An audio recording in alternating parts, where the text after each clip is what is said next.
আপনাদেরকে একটি হাদিস পড়ে শোনাই, মন ভালো হয়ে যাবে, চোখে পানি চলে আসবে।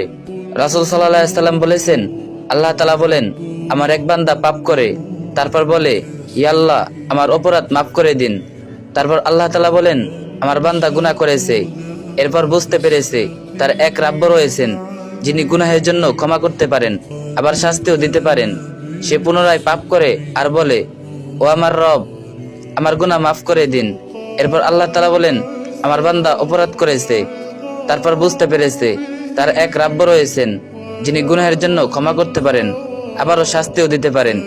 সে আবারও গুনাহ করে আর বলে, হে আমার রব, আমার পাপ ক্ষমা করে দিন।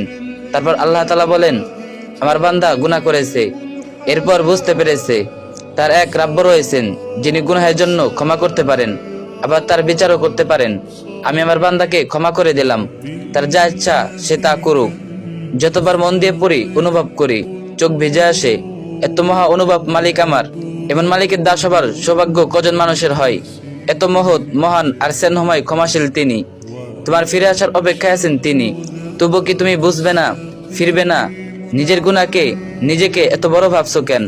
তার অপার রহমত আর ক্ষমার চাইতেও নিজের অপরাধকে, গুনাহকে বিশাল মনে করার দুঃসাহস কিভাবে করছো? এত অহংকার কেন তোমার? এই সুন্দর হাদিসটি আরেকজনের সাথে শেয়ার করুন, আর যে যত পারেন কপি লিংক করে দিয়েন।